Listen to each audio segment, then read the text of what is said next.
Hello, I am outside Charing Cross station, and a few weeks ago I was looking at a journey that required departing from Charing Cross mainline station. Doesn't matter where I was going, but when I put it into the journey planner on Google Maps, it suggested that I use Embankment to transfer to the National Rail station at Charing Cross rather than the London Underground station.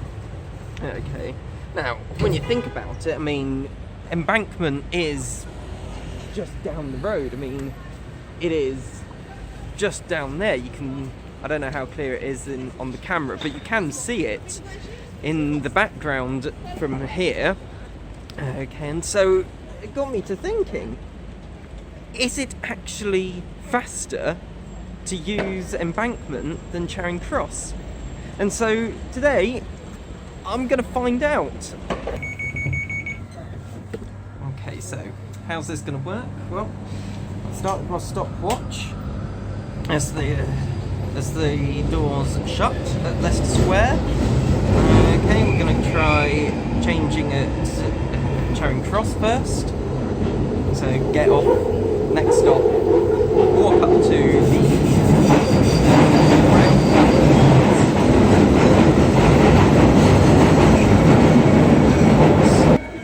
as with my previous travel simulation video things, I'm going to try and walk this as much of an leisurely pace as possible, as in someone who doesn't know the underground super duper well, and you know might just be coming into stations and into London on their commute or whatever.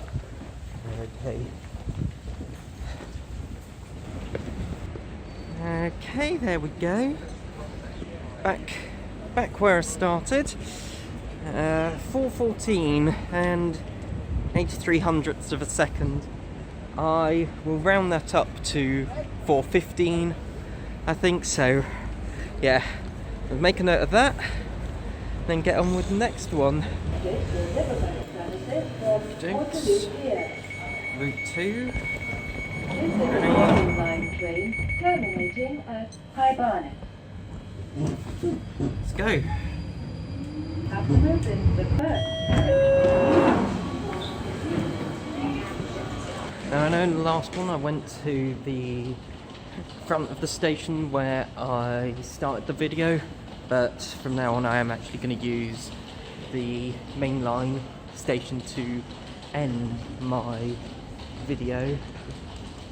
Okay, mainly because I was walking to Embankment just now, and there's a side entrance to Charing Cross station on Villiers Street that I didn't actually know existed, so I'll be using that because it makes more sense that if you're coming from Embankment to use that one to get into the stations, which would take you to the actual mainline station rather than the front of the station. Right. Okay, we're here, and I will make a note of the time on my watch. So.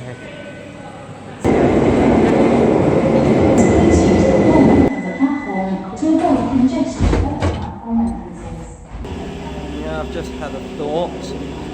This is going to play havoc with my Oyster card, isn't it? Going in and out of the same stations for however long it takes.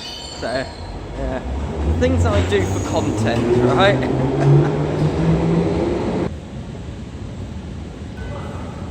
Alright, we'll stop it there. Make a note of that. And then head back on the train the next one. And rather than making you sit through several minutes of me standing on the tube, walking through tunnels and riding escalators, here is a montage of me completing each journey. Right, it's a bit busy here at Charing Cross, so we'll do a quick pan to home for the analysis. Okay, we are back home, and let's just get straight into the analysis. So we can see in this table that generally, if you're going to use Charing Cross National Rail, use the underground station to transfer. The only exception is if you're coming northbound on the Bakerloo line, where it is faster, and faster by 1 minute 45 seconds, to use Embankment and then walk above ground that last little bit to the National Rail station at Charing Cross.